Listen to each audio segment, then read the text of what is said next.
ಅವನು ಮೊಗ ಮೇಲಕ್ಕೆತ್ತಲು ಮತ್ತೆ ನುಡಿದುದು, ಏಳು ಕಾರಣ ಪುರುಷರೇ ತಪ ಮಾಡಿರೆಂದೆನಲು. ಮೇಲೆ ಆಲೋಚಿಸುತ್ತ ಕೇಳಿದೆವು ಲೋಲದೇವಿಯ ಭಜಿಪ ಲಕ್ಷಣ, ಹೇಳುವರು ಆರೆ ಮಗೆನಲು ನುಡಿದುದು ನಭೋವಚನ.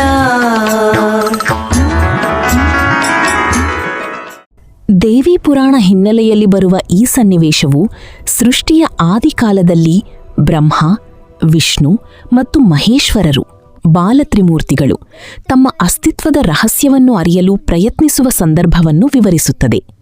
ಇದರ ಭಾವಾರ್ಥವನ್ನು ಈ ಮುಂದಿನಂತೆ ವಿವರಿಸಬಹುದು. ನಭೋವಚನ ಮತ್ತು ಪ್ರೇರಣೆ.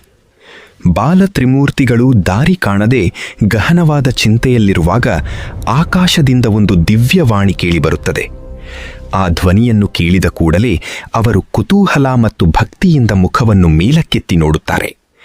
ಆ ವಾಣಿಯು ಅವರಿಗೆ ತಪಸ್ಸನ್ನು ಮಾಡಿರಿ ಎಂದು ಆದೇಶಿಸುತ್ತದೆ. ಅಂದರೆ ನೀವು ಬಯಸಿದ ಫಲ ಸಿದ್ಧಿಸಬೇಕಾದರೆ ತಪಸ್ಸೊಂದೇ ಮಾರ್ಗ ಎಂದು ಅದು ಪುನರುಚ್ಚರಿಸುತ್ತದೆ. ತ್ರಿಮೂರ್ತಿಗಳ ಸಂದೇಹ.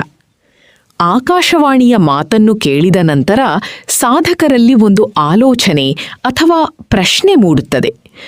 ತಪಸ್ಸು ಮಾಡುವುದೇನೋ ಸರಿ, ಆದರೆ ಮನೋಹರವಾದ ಆ ದೇವಿಯನ್ನು, ಪರಾಶಕ್ತಿ ಅಥವಾ ಇಷ್ಟದೇವತೆಯನ್ನು ಧ್ಯಾನಿಸುವುದು ಹೇಗೆ? ಅವಳ ರೂಪವೆಂತಹುದು? ಧ್ಯಾನದ ಕ್ರಮವ್ಯಾವುದು? ಇದನ್ನು ನಮಗೆ ಉಪದೇಶಿಸುವವರು ಯಾರು? ಅವರಿಗೆ ದೇವಿಯ ಸಾಕ್ಷಾತ್ಕಾರದ ಹಂಬಲವಿದೆಯಾದರೂ ಸರಿಯಾದ ಧ್ಯಾನದ ಲಕ್ಷಣಗಳು ತಿಳಿಯದೆ ಮಥನ ಪಡುತ್ತಾರೆ. ಗುರುಗಳಿಲ್ಲದ ಆ ಸಮಯದಲ್ಲಿ ತಮಗೆ ಮಾರ್ಗದರ್ಶನ ನೀಡುವವರು ಯಾರು ಎಂಬ ಚಿಂತೆ ಅವರಿಗೆ ಉಂಟಾಗುತ್ತದೆ.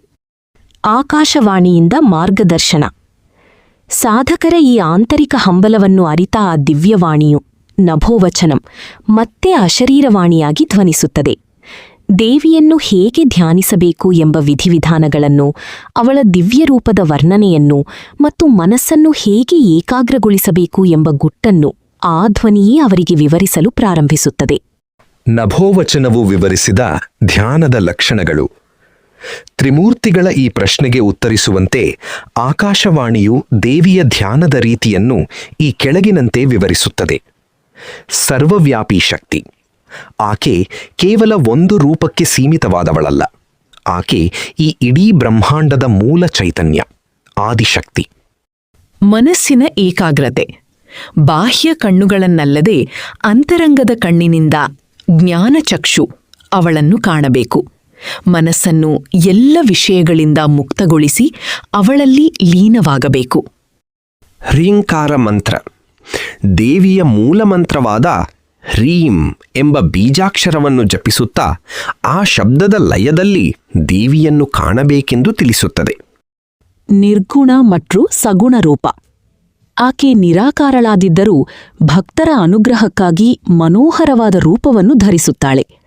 ಕೆಂಪು ವಸ್ತ್ರಧಾರಿಣಿಯಾಗಿ ಪಾಶ, ಅಂಕುಶ, ವರ ಮತ್ತು ಅಭಯ ಮುದ್ರಗಳನ್ನು ಧರಿಸಿರುವಂತೆ ಅವಳನ್ನು ಮನಸ್ಸಿನಲ್ಲಿ ಸ್ಥಾಪಿಸಿಕೊಳ್ಳಬೇಕು.